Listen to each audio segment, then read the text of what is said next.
राम जी का जीवन हमें स्वदेशी की प्रेरणा भी देता है। देखिए, राम जी जब वन में जाते हैं तो वन में जाते हैं तो नंगे पैर जाते हैं, पैरों के अंदर कोई चप्पल नहीं है, कोई पादुकाएं नहीं है। सोने की पादुकाओं की तो बात छोड़ दीजिए, लकड़ी की पादुकाएं भी नहीं है।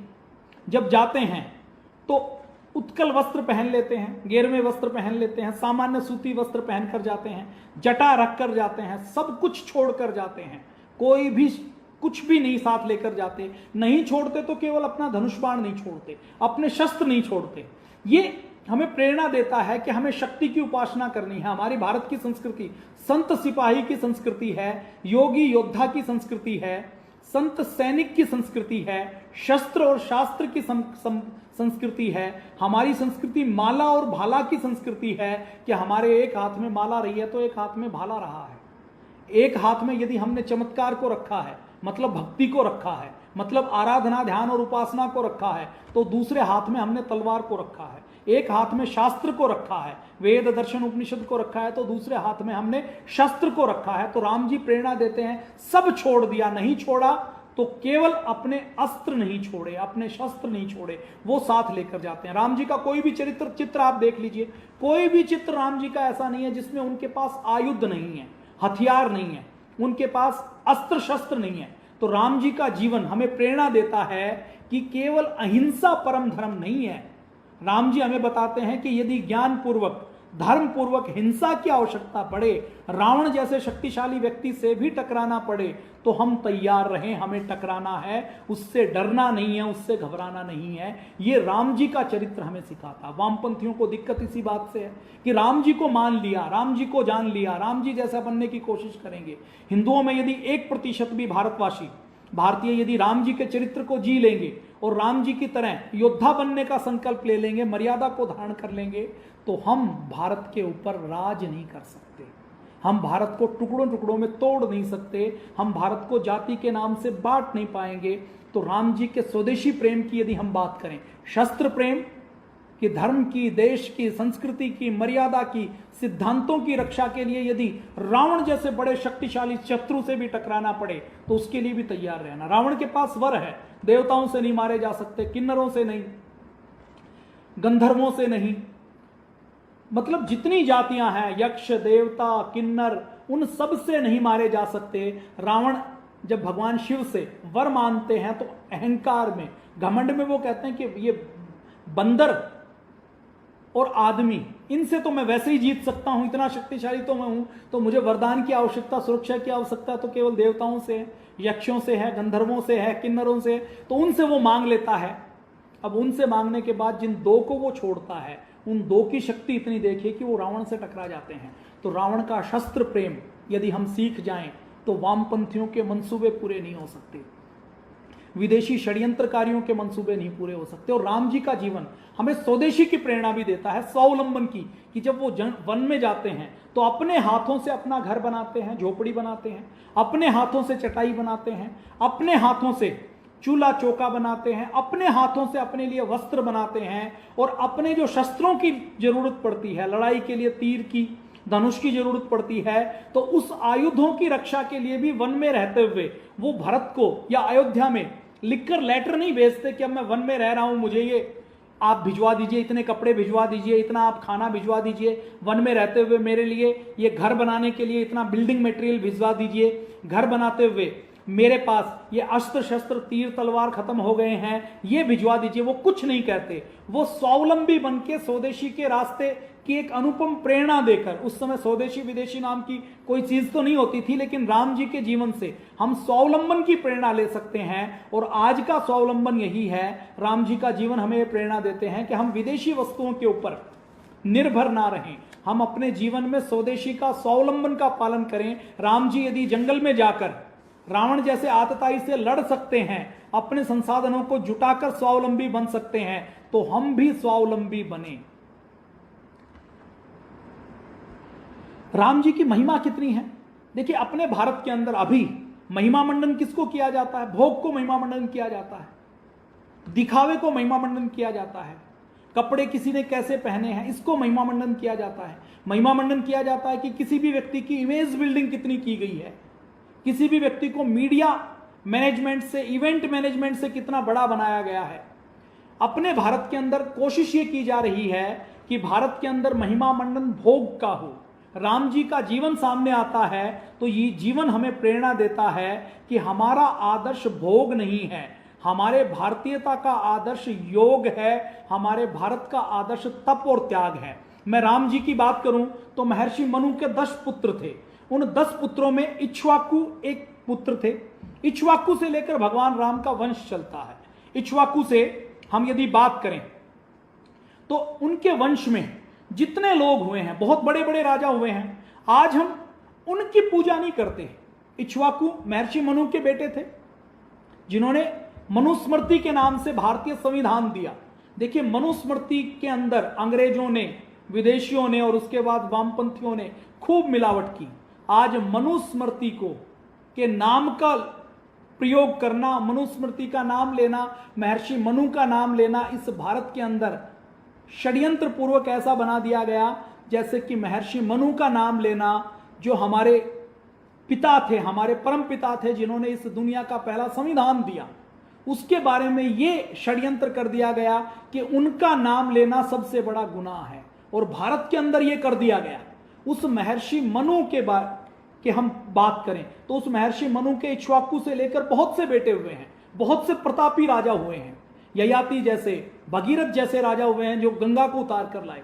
तो ऐसे राजा होने के बाद भी हम उन राजाओं को याद नहीं करते, उनकी पूजा नहीं करती। राम जी के किसी पूर्वज की पूजा नहीं होती। दशरथ जी को इसलिए जाना जाता है क्योंकि वो राम जी के पिता थे। हम यदि पूछें कि दशरथ के पिता कौन थे तो 99% लोगों को नहीं पता होगा। राम जी के बेटे लवकुश थे, तो लवकुश को हम लवकुश के कारण नहीं जानते, राम जी के कारण जानते हैं। लवकुश के बेटे कौन थे इसके बारे में 99% लोग नहीं जानते। तो भारत में ऐसा क्या है कि राम जी से बड़े राजा हुए लेकिन फिर भी हम उनको नहीं जानते, उनकी पूजा नहीं करते, उनको आदर्श नहीं मानते। तो वामपंथियों को अगली चिंता क्या है कि अपने भारत के डीएनए में, भारत के ब्रेन की प्रोग्रामिंग में, भारत की नस नस में तप और त्याग को महान माना जाता है। हमारे यहाँ भोग को, संपत्ति को, दिखावे को कभी भी महान नहीं माना जाता, क्योंकि भारत के लोगों की मूल प्रकृति यही है। लाखों सालों से जो भारत के लोगों की प्रकृति बनी है वो तप की, त्याग की प्रकृति बनी है, सादगी की प्रकृति बनी है कि महान हमें राजा को नहीं मानना है, महान तपस्वी को मानना है, महान साधु को मानना है, महान ऋषि को मानना है, महान सन्यासी को मानना है जिसने सब कुछ त्याग दिया। तो भारत में कभी भी वैभव की पूजा नहीं होती, सिंहासन की पूजा नहीं होती, संपत्ति की पूजा नहीं होती। भारत के अंदर यदि पूजा होती है तो तप और त्याग की पूजा होती है। तो भगवान राम का जीवन हमें प्रेरणा देता है कि हम कितना भी वैभवशाली हों, संपत्ति हो, सिंहासन हो, रावण जैसा सोने की लंका हो, तो भी हमारा भारत कभी उस व्यक्ति की पूजा नहीं कर सकता जो भोगी हो, जो विलासी हो, जो बलात्कारी हो, जो आतताई हो, जो अत्याचारी हो और जिसने केवल संपत्ति का संचय किया हो। तो भारत में राम जी की जब हम पूजा करते हैं तो अनजाने में ही हम तप और त्याग की पूजा करते हैं, उसको मान्यता देते हैं। तो वामपंथियों को एक दिक्कत यह है कि यदि राम जी का मंदिर बनेगा, राम जी की पूजा होगी, राम जी को सच माना जाएगा, तो भारत तप और त्याग की पूजा करने लगेगा, संघर्ष की पूजा करने लगेगा। और जो यदि भारत की आने वाली पीढ़ी तप त्याग की पूजा करेगी तो ये सलमान खान को अपना रोल मॉडल नहीं मान सकते, आमिर खान को रोल मॉडल नहीं मान सकते, शाहरुख खान को रोल मॉडल नहीं मान सकते, सन्नी लियोनी को रोल मॉडल नहीं मान सकते। फिर बायोपिक और पिक्चर इनके ऊपर नहीं बनेगी, राम जी के ऊपर बनेगी, राम जी को और माना जाएगा, राम जी को और जाना पड़ जाएगा। तो वामपंथियों को इस बात से भी दिक्कत है। तो वो बार बार क्या कहते हैं कि ये रामायण तो कपोल कल्पना है, रामायण तो मिथ है, रामायण के अंदर कोई भी सच्चाई नहीं है। वो इसलिए कहते हैं कि हम राम जी को भुला दें, राम जी के त्याग को भुला दें, संघर्ष को भुला दें, समर्पण को भुला दें, बलिदान को भुला दें, राम जी जैसी चट्टान जैसी दृढ़ता हमारे अंदर ना आए, राम जी जैसा मातृभूमि का प्रेम हमारे अंदर ना हो।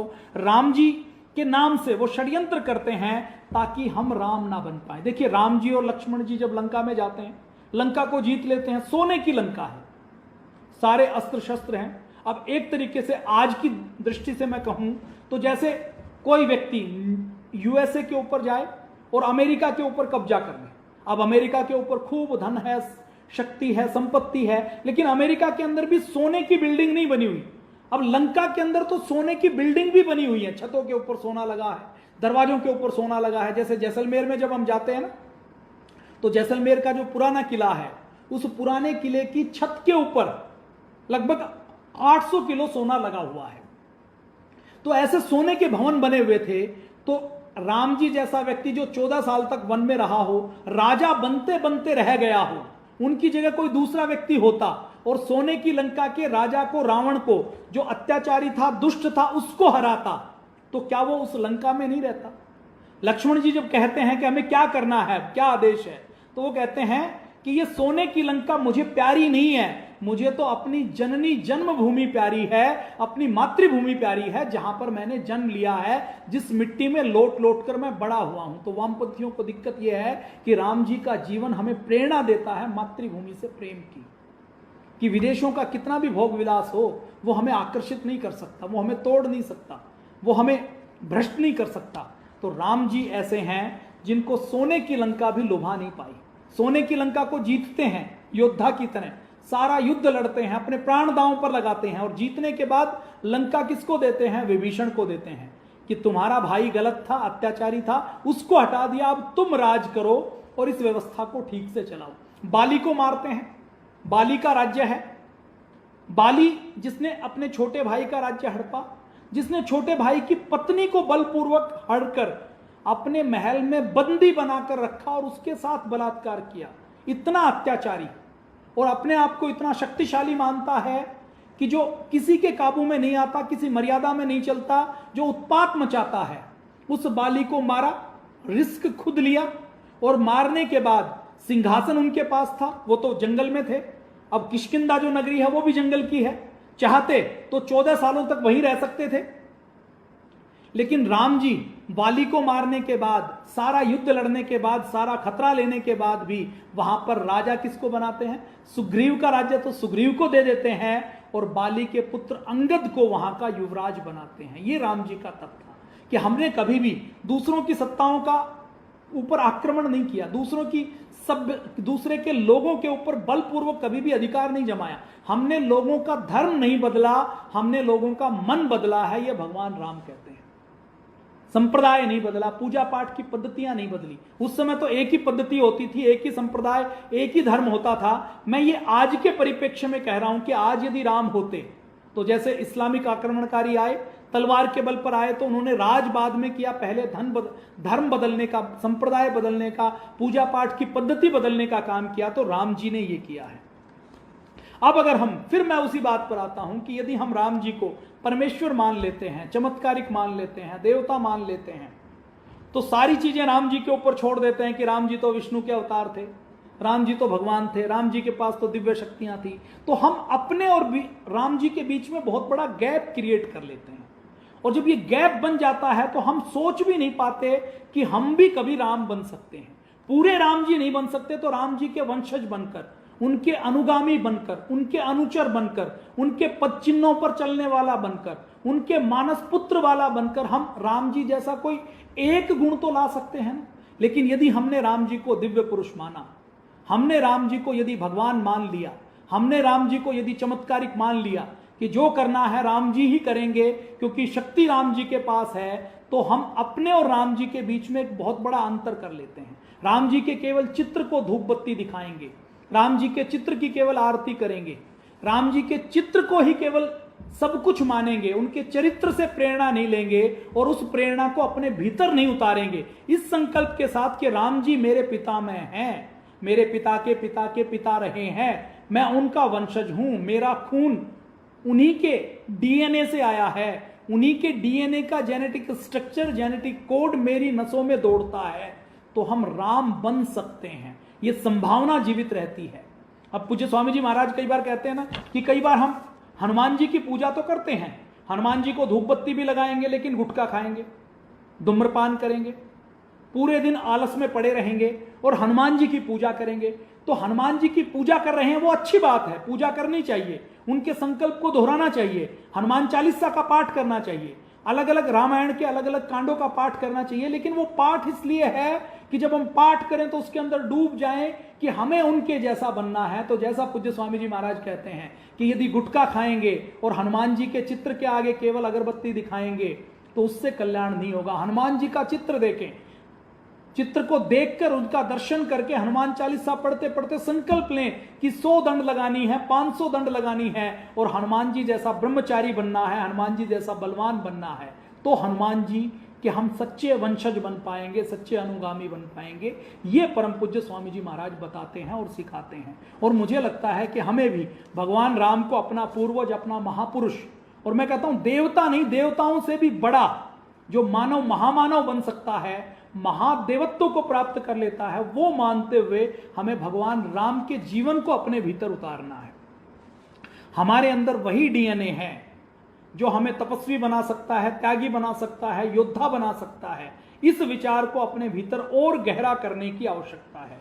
राम जी के वंश में मैंने बताया ना, इक्ष्वाकु हुए, भगीरथ हुए, पृथु हुए, पुरुरवा हुए, ययाति हुए, मानधाता हुए, सगर हुए, हरिश्चंद्र हुए, सहस्त्रार्जुन हुए, दिलीप हुए, रघु हुए, कुशनाम हुए, अरिष्ट हुए, महाबली हुए, जिनके समान और कोई बलशाली नहीं थे, रोहित हुए, वृष हुए, सगर हुए, भरत हुए, ययाति हुए, नहुष हुए। उनके पूर्वज भी बहुत महान थे। रघु से रघुकुल चला, भगीरथ से मां गंगा धरती के ऊपर आई, लेकिन उनको पूजा नहीं जाता। उनके अंदर राम जी जैसे सारे गुण नहीं है। उनमें कोई बलशाली है तो किसी के अंदर मर्यादा की वो हिमालय जैसी पराकाष्ठा नहीं है। तो राम जी ऐसे थे जिनका जीवन, जिनका चरित्र हमें संपूर्ण प्रेरणा देता है, संपूर्ण हमें स्वावलंबी बनने की प्रेरणा देता है, महान बनने की प्रेरणा देता है। तो राम जी को इसीलिए पूजा जाता है क्योंकि राम जी राजा नहीं थे। इनके जितने पूर्वज थे ये महान राजा हुए, चक्रवर्ती सम्राट हुए। इनका राज्य बहुत बड़ा था, इतना बड़ा था कि जहां से सूर्य उगता है और जहां सूर्य अस्त होता है वहां तक इतना राज्य है। जैसे पुराने जमाने में कहते हैं ना कि जहां तक नजर जाती है वहां तक उस फला जमींदार की, जागीरदार की, ठाकुर की जमीन है। तो राम जी के पूर्वजों के बारे में तो यह कहा जाता था कि जहां से सूर्य उगता है, मतलब एक छोर से लेकर दूसरे छोर तक, एक ध्रुव से लेकर दूसरे ध्रुव तक उनका साम्राज्य है, उनका शासन है। सिंहासन था, संपत्ति थी, वैभव था, बल था। लेकिन पूजा किसकी होती है इस हिंदुस्तान में, इस भारत में? पूजा होती है तप की, त्याग की, मर्यादा की। जो तप, त्याग और मर्यादा राम जी के अंदर थे, उन्होंने चलते चलते सिंहासन को ठोकर मारी। चलते चलते उन्होंने एक पल के अंदर अपनी अयोध्या नगरी को, राजमहल को छोड़ दिया। उनके पूर्वजों ने, राम जी के पिताजी ने खुद 3 शादियां की थी, 3 विवाह किए। उनके पूर्वजों ने 1 से अधिक विवाह किए होंगे, ये परंपरा उस समय थी। तो राम जी ने वो परंपरा भी तोड़ी।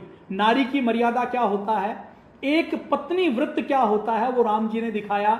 एक माता सीता से जब विवाह हो गया तो सीता मैया से विवाह होने के बाद राम जी ने किसी दूसरी महिला के बारे में, नारी के बारे में कभी कल्पना भी नहीं की। तो ये राम जी की मर्यादा राम जी को पूज्य बनाती है कि हम राम जी को सदा स्मरण करते हैं, सदा उनकी पूजा करते हैं। अब वाल्मीकि रामायण में वाल्मीकि जी, महर्षि वाल्मीकि राम जी को दिव्य पुरुष बताते हैं, देवताओं से भी बड़ा बताते हैं, लेकिन वो राम जी को चमत्कारिक नहीं मानते, चमत्कारिक बताने की कोशिश नहीं करते। वो राम जी के उदाहरण के साथ समाज के सामने एक ऐसा महापुरुष रखना चाहते हैं जिसके बारे में बताते हैं कि भारत की मर्यादा यही रही है, भारत की परंपरा यही रही है कि भारत के अंदर जो अपनी आदर्श का पालन करता है, अपनी परंपरा का पालन करता है, अपने पूर्वजों की मर्यादा का पालन करता है, वही महान है। और महर्षि वाल्मीकि यही हमें बताना चाहते हैं कि हमें भी राम जी जैसा महान बनना है।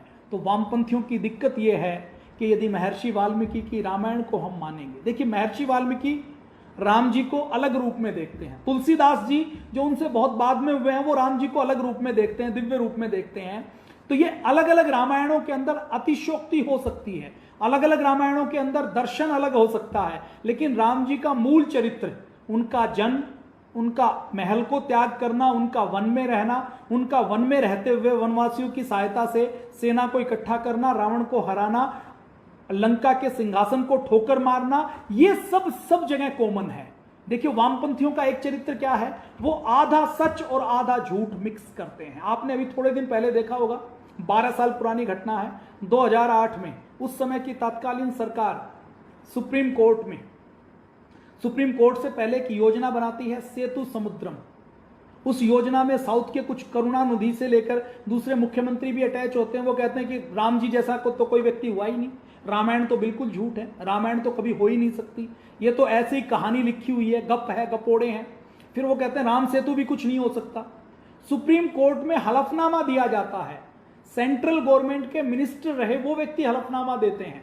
पहले तो कहते हैं रामायण नहीं हुई, राम नहीं हुए।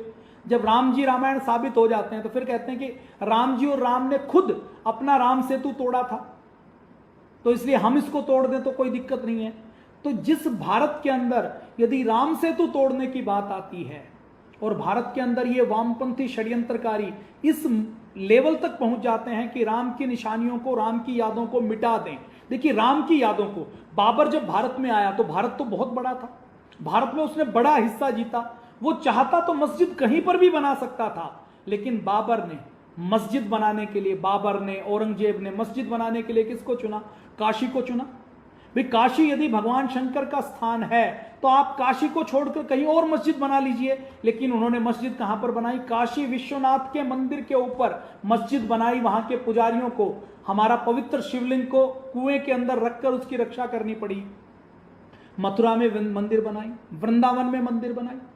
भगवान राम जी, भगवान श्री कृष्ण जी का जो स्थान है अयोध्या में मस्जिद बनाई। और केवल मस्जिद नहीं बनाई, अयोध्या को पूरी तरह से नष्ट करने के लिए, निशानियों को मिटाने के लिए उन्होंने अयोध्या के अंदर कब्रिस्तान बनाया कि हम अयोध्या के अंदर कब्रिस्तान बना देते हैं, सारे निशान मिटा देते हैं। यह तो हमारे पूर्वजों का साहस और शौर्य रहा है कि वो रुके नहीं, झुके नहीं। विदेशी हमलावरों की शक्ति ज्यादा थी तो भी लगातार संघर्ष करते रहे, लगातार लड़ते रहे। आज भी आप देखेंगे कि भारत के अंदर अखाड़ों की परंपरा है, मठों की परंपरा है, गढ़ियों की परंपरा है। गढ़ किसको बोला जाता है?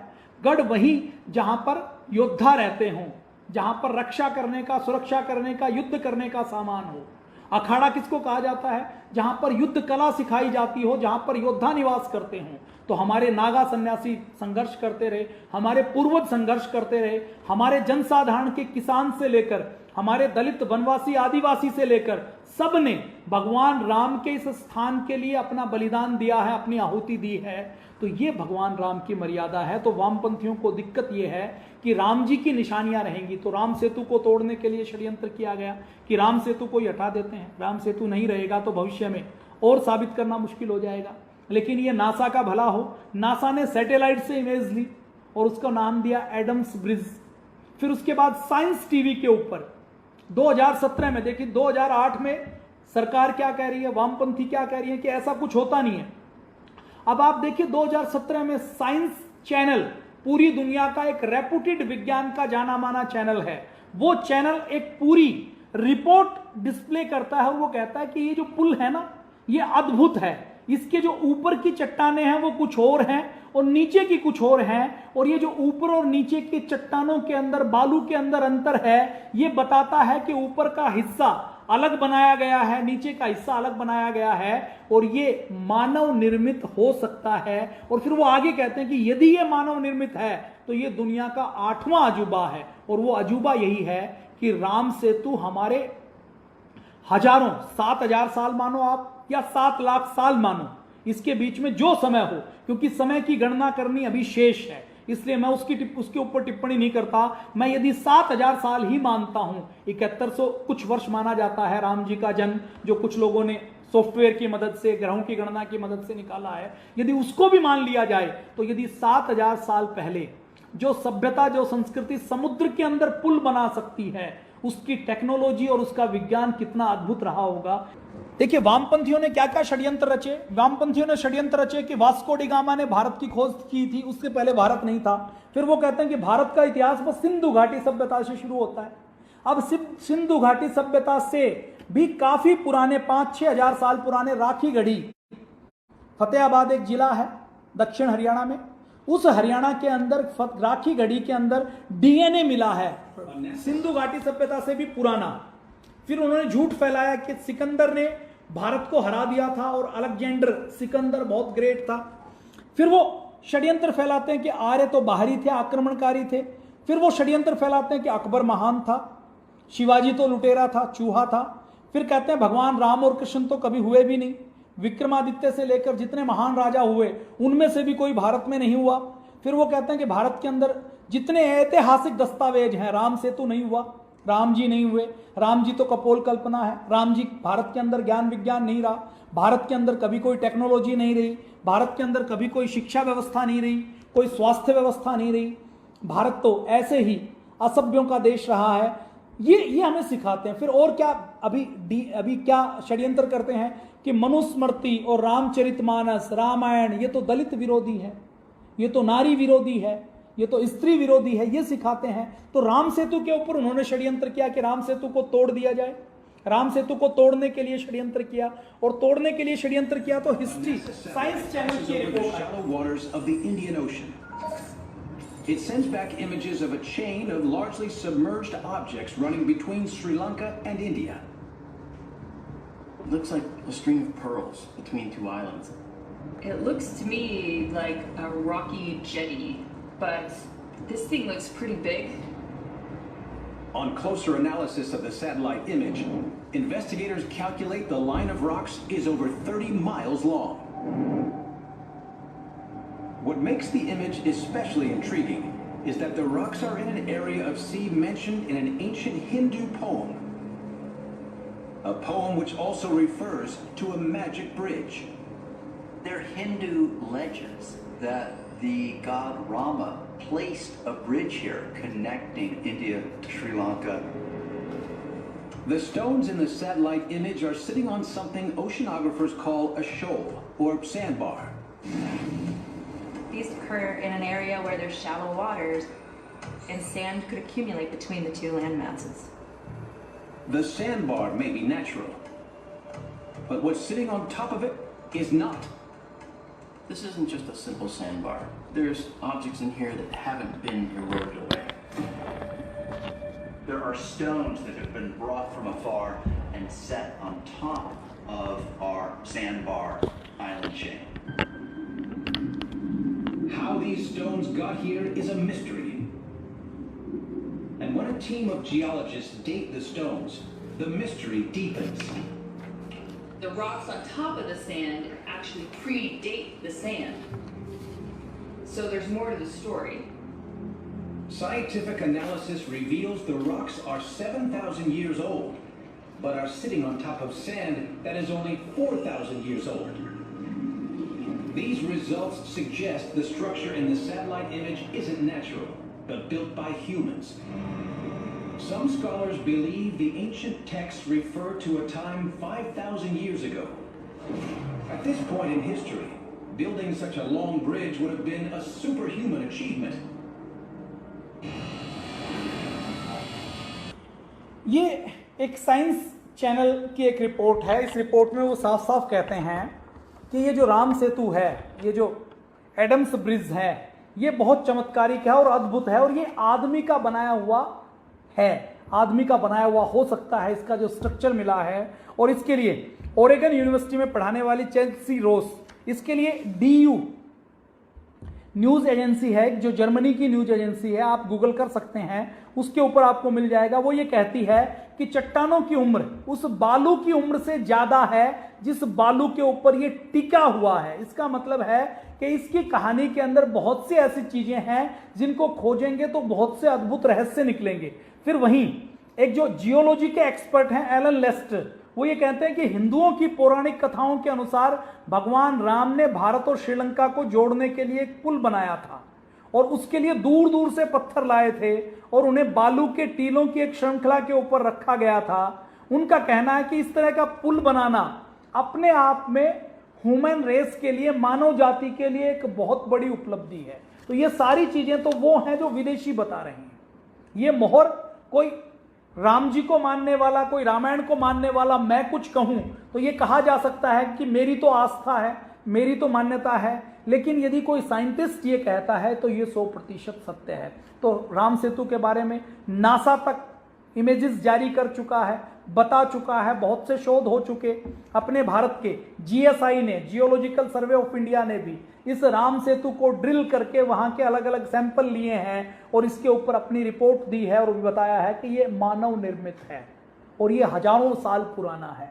और अभी का विज्ञान है कि कितना साल पुराना है, क्या हो सकता है, उसमें हो सकता है सुधार की आवश्यकता हो, लेकिन राम जी थे और राम जी का खून हमारी रगों में है, हम राम जी के वंशज हैं, इसमें कोई भी संशय की आवश्यकता नहीं है, इसमें कोई भी भ्रम की आवश्यकता नहीं है। तो वामपंथी लोग षड्यंत्र करते हैं। अब वो षड्यंत्र कैसे करते हैं? वो कहते हैं धर्म तो अफीम है, उनको ये नहीं पता कि धर्म और संप्रदाय के अंदर क्या अंतर है। फिर वामपंथी धर्म को अफीम मानेंगे, धर्म से नफरत करेंगे, धर्मनिरपेक्षता की बात करेंगे, लेकिन जब बात आती है ईसाइयत की, बात आती है इस्लाम धर्म की, इस्लाम मजहब की, तो वो उसको अपनी नफरत के घेरे से बाहर रखते हैं।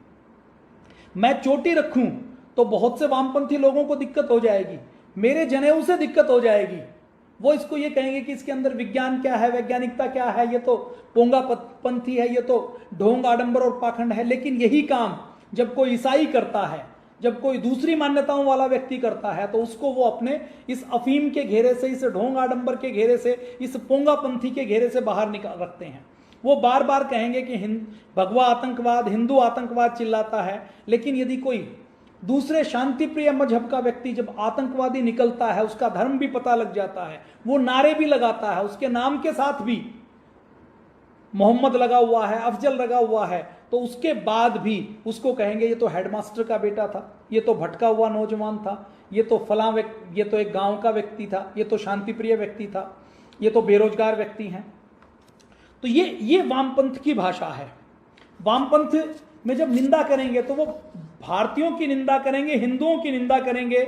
यदि भारत में यदि वामपंथ की बात करते हैं, हम आतंकवाद की निंदा करते हैं, तो यदि हम हिंदू हैं तो वो कहेंगे कि हम तो कट्टर राष्ट्रवाद की बात करते हैं, हम तो सांप्रदायिक हैं, हम तो वर्ग विशेष को, मजहब को टारगेट करने की बात करते हैं। राम की बात करते हैं तो हमें सांप्रदायिक कह दिया जाता है, हमें अनपढ़ कह दिया जाता है, हमें पुंगापंथी वाला कह दिया जाता है। फिल्मों के माध्यम से वामपंथी लोग जब डायलॉग लिखते हैं, जब सीन क्रिएशन करते हैं, जब उसकी प्लानिंग करते हैं, उसको एग्जीक्यूट करते हैं, तो फिल्मों के माध्यम से भी भारत की सारी परंपराओं को, भारत की सारी मान्यताओं को मजाक उड़ाते हुए दिखाते हैं, सांप्रदायिकता का आरोप लगा दिया जाता है। तो हम जब गाय के मांस की बात आती है तो ये वामपंथी मांस कहेंगे कि गाय का मांस खाना तो हमारा अधिकार है, लेकिन जब सुअर की बात आती है तो वो कहते हैं सुअर के मांस से तो हमें नफरत है, उसका तो मांस नहीं खा सकते। ये आदमियों से तो घृणा कर सकते हैं, लेकिन ये कुत्तों से प्रेम करते हैं। वामपंथी लोग, असुर गैंग के लोग हमारे भारत के लिए एक ऐसे कैंसर की तरह हैं जो भारत को तोड़ने वाली शक्तियां, भारत को खंड खंड करने वाली शक्तियों को पूरा पोषण देने का काम करती हैं, पूरा संरक्षण देने का काम करती हैं और देशभक्त लोगों का मोरल डाउन करने का काम करती हैं। सेना को बलात्कारी कहेंगे, हत्यारा कहेंगे, इजराइल से घृणा करेंगे, कोई व्यक्ति अपनी परंपराओं के लिए अपने देश से प्यार करता है तो उससे नफरत करेंगे, आतंकवादियों से प्रेम करेंगे, आतंकवाद के नाम पर अपने कानून, अपनी मान्यताओं को ठीक ठहराएंगे। बकरीद के ऊपर बलि देनी हो तो वो ठीक है, लेकिन होली के रंगों से उनको नफरत है।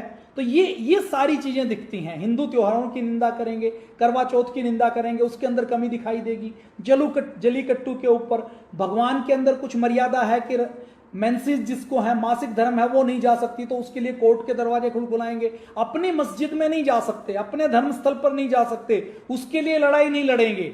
लेकिन भारत की परंपराओं को कैसे तोड़ना है, कैसे विदीर्ण करना है, उसके लिए लगातार लगे रहते हैं। तो ये षड्यंत्र करते हैं, वो आरोप लगाते हैं राम जी के ऊपर।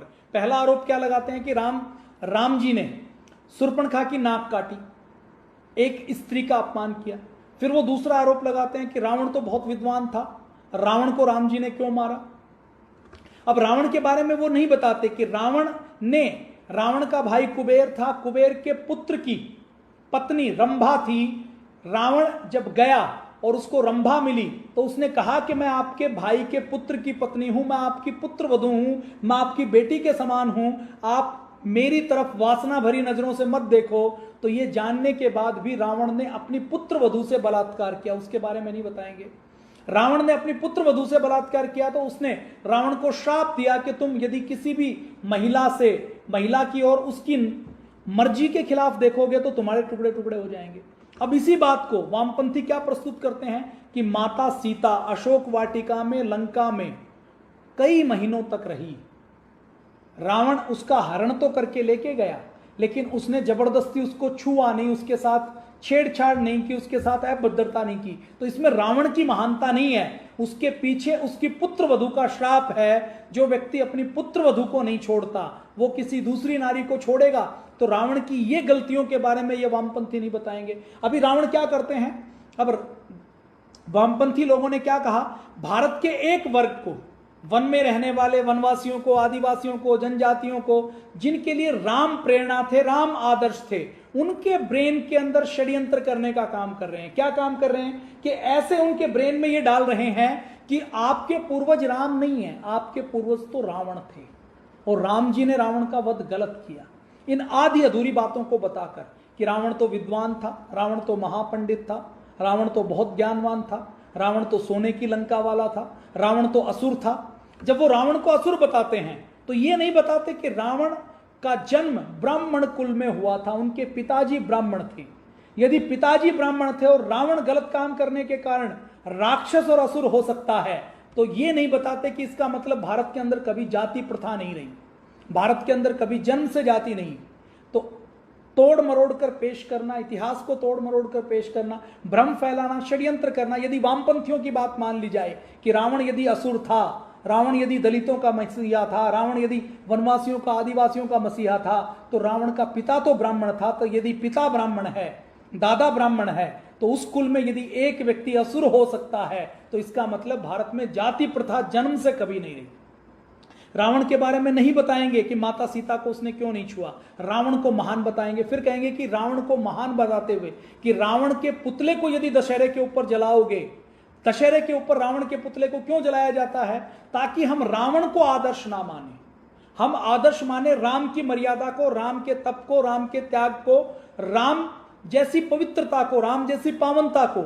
लेकिन वो क्या चाहते हैं कि भारत के अंदर यदि राम की पावनता को, पवित्रता को, तप को, त्याग को, मर्यादा को, रावण के बल को, रावण के संघर्ष को यदि आदर्श बना दिया और रावण की ऐसे ही निंदा होती रही, पुतले जलाते रहे, तो भारत को कभी भी गुलाम नहीं बना पाएंगे। तो अब षड्यंत्र क्या चल रहा है, अब महिषासुर की पूजा का षड्यंत्र चल रहा है, अब रावण की पूजा का षड्यंत्र चल रहा है। अब बताया जा रहा है, सिखाया जा रहा है कि रावण पूर्वज था, महिषासुर पूर्वज था। लोगों के ब्रेन में हमारी जागरूकता कम होने के कारण, हमारे मौन में रहने के कारण, देखिए राम जी के पूर्वज हम हैं, तो दायित्व तो हमारा है कि हम राम जी का चरित्र ठीक प्रकार से पूरे देश के सामने रखें। हम यदि राम जी का चरित्र ठीक से नहीं रखेंगे तो दुष्ट व्यक्ति, असुर व्यक्ति, वामपंथी व्यक्ति, विदेशी टुकड़े टुकड़े गैंग के व्यक्ति तो इस देश को खंड खंड तोड़ना ही चाहते हैं। उनकी तो वर्षों से ये इच्छा है कि भारत के टुकड़े कर दिए जाएं ताकि भारत भारत ना रहे,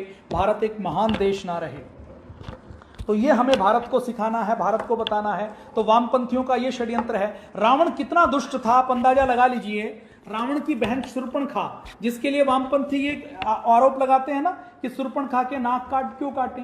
यदि शूर्पणखा लक्ष्मण से, राम जी से विवाह करना चाहती थी तो उनको कर लेना चाहिए था।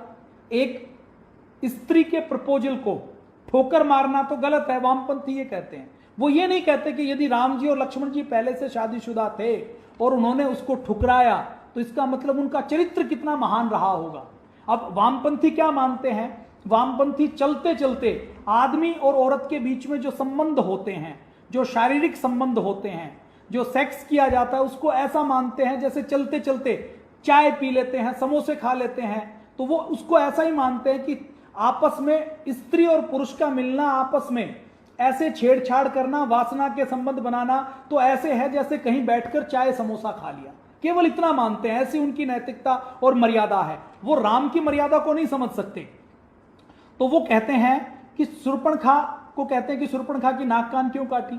अब शूर्पणखा के विषय में आप जान लीजिए कि रावण का जो वध हुआ उसके मूल में शूर्पणखा का श्राप रहा है। शूर्पणखा के एक पति थे विद्युत जिह्व। रावण जब पूरी पृथ्वी को जीतने के लिए निकला तो रास्ते में उसकी बहन का राज्य पड़ा। उसके बहन के उसके जीजाजी का राज्य पड़ा।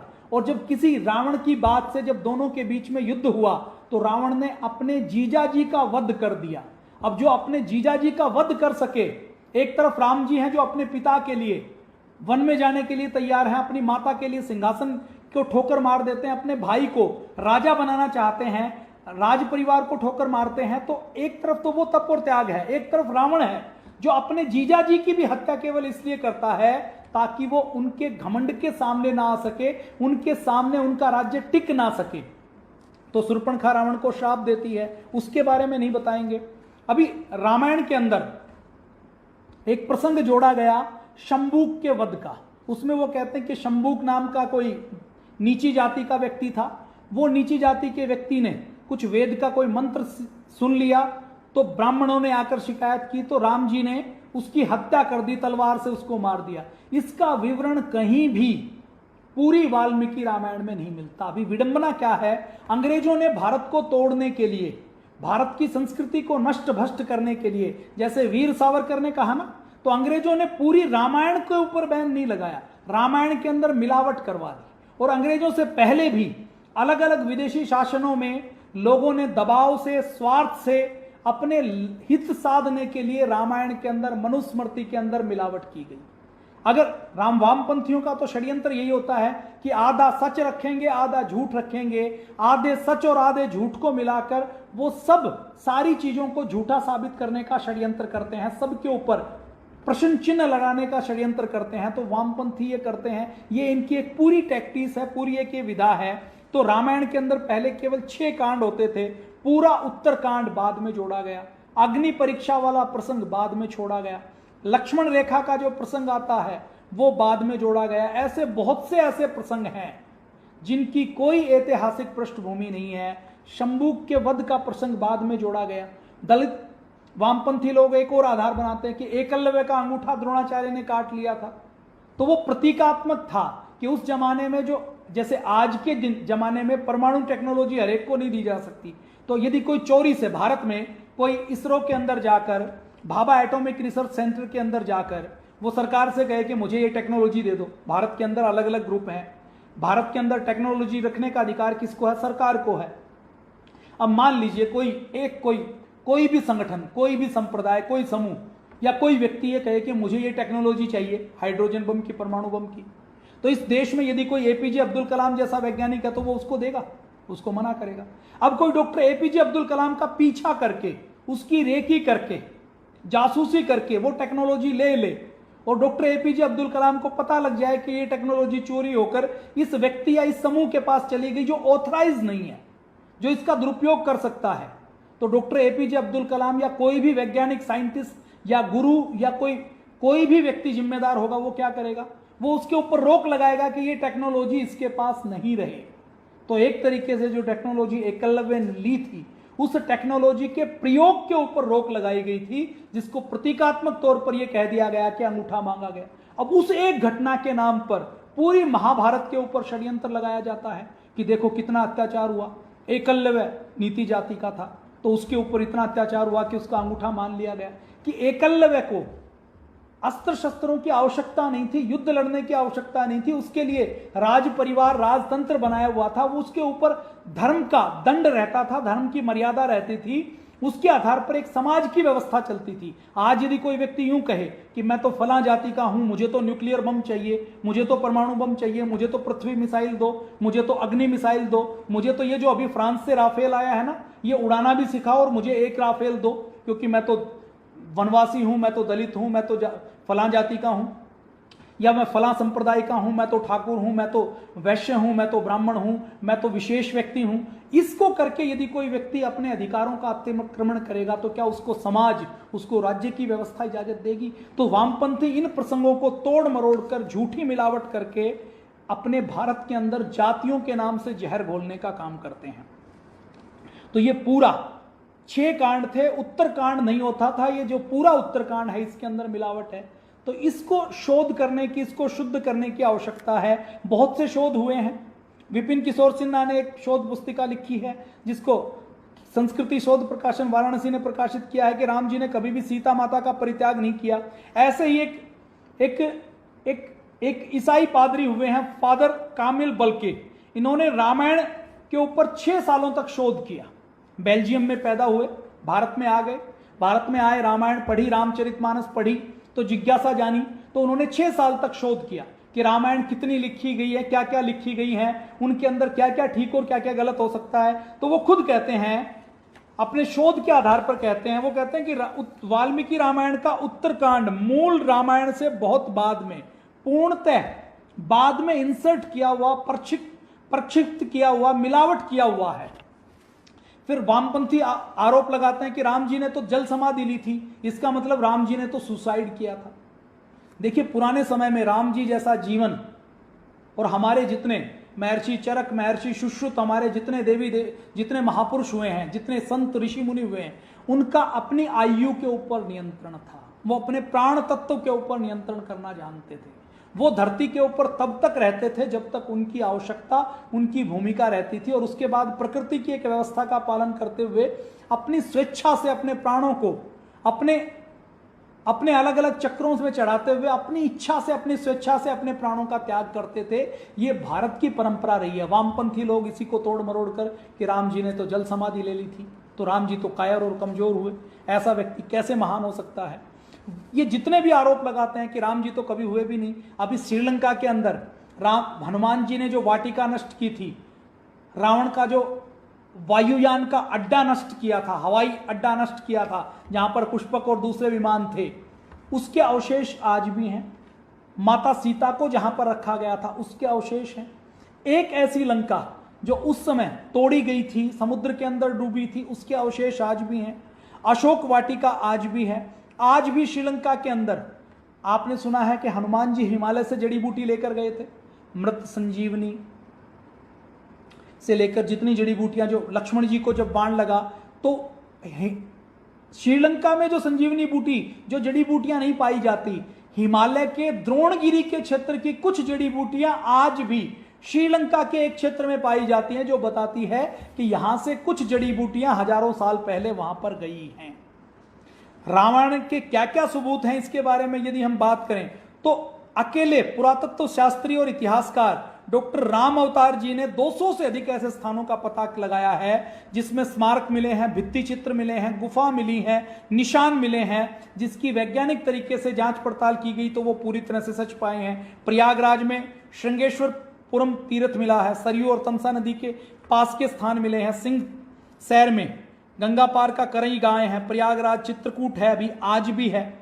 अगर हम बात करें तो राम जी के केवल स्थानों के नाम नहीं मिले हैं, राम जी के ऊपर जितने शोध वैज्ञानिक हुए हैं, राम जी के एविडेंस वैज्ञानिक भी मिले हैं, ऐतिहासिक भी मिले हैं, भौगोलिक भी मिले हैं, ज्योतिषीय भी मिले हैं। राम जी के जीवन की जितनी जितनी घटनाएं हैं, अभी कुछ नासा ने, कुछ विदेशों ने ऐसे सॉफ्टवेयर बनाए हैं कि आप अपने ग्रहों की कुछ स्थिति को डालें तो आप उसके पास समय आ जाएगा एग्जैक्ट कि ये ग्रहों की स्थिति कितने हजार साल पहले किस समय रही होगी। तो महर्षि वाल्मीकि ने उस समय राम जी का जब जन्म हुआ, राम जी के जीवन में जो महत्वपूर्ण घटनाएं हुई, उस समय ग्रहों की स्थिति के बारे में बताया है। देखिए, ये ईसाई नववर्ष, ये विक्रमी संवत्सर, ये हिजरी संवत्सर, ये चाइनीज साल, ये सब आदमी के बनाए हुए हैं इन 5000 सालों के। यदि हम काल की, टाइम की गणना करें तो जब बिग बैंग हुआ, जब सृष्टि की संरचना हुई, उसके बाद से जो सृष्टि ब्रह्मांड फैल रहा है और जो ग्रहों की, नक्षत्रों की जो स्थिति बदल रही है, वो टाइम की सबसे सटीक कैलकुलेशन है। उस कैलकुलेशन के आधार पर जो महर्षि वाल्मीकि ने लिखी है, उसके आधार पर भी, ज्योतिषीय गणना के आधार पर, मैथमेटिकल कैलकुलेशन के आधार पर भी राम जी के पूरे एविडेंस मिलते हैं। जितने पुरातात्विक खुदाई हुई हैं उनके अंदर जो एविडेंस मिले हैं उसमें राम जी का पूरा पता लगता है।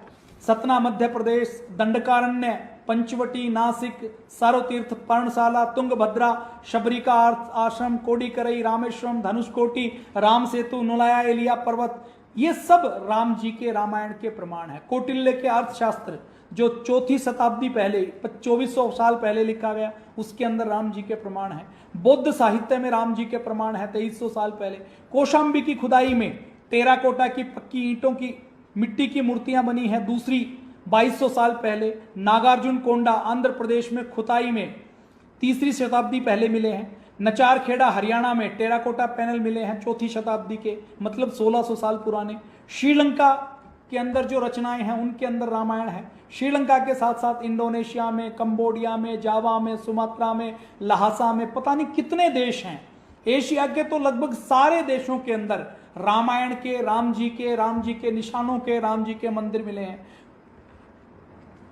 भारत के अंदर तमिलनाडु में, आंध्र प्रदेश में, मध्य प्रदेश में, केरल में, कर्नाटक में, नेपाल में, लाओस में, मंचूरिया में, मलेशिया में, कंबोडिया में, इंडोनेशिया में, बांग्लादेश में, भूटान में, श्रीलंका में, बाली में, जावा में, सुमात्रा में, थाईलैंड में, इन देशों की लोक संस्कृतियों में, इनकी गुफाओं, इनके पुरातत्व जितने भी अनुसंधान हुए उनमें, इनकी खुदाई में, इनकी गुफाओं के अंदर ऐसे चित्र मिले हैं जिसमें एक व्यक्ति धनुष से किसी को मार रहा है, साथ में उसके कोई वानर है, साथ में वानर वाले चित्र मिले हैं। मतलब वो सब बताते हैं कि राम जी हुए हैं, और राम जी केवल भारत के नहीं हुए हैं, राम जी वर्ल्ड लीडर हुए हैं, विश्व नायक हुए हैं। इन वामपंथियों को दिक्कत यह है कि यदि राम जी को मान लिया तो ये जितने भी देश हैं ना, इन देशों के पूर्वज भी भारतीय संस्कृति के साथ जुड़ जाएंगे। उसके बाद ये सारे देश भी अखंड भारत का हिस्सा बन सकते हैं, क्योंकि किसी दिन पहचान पता लग गई।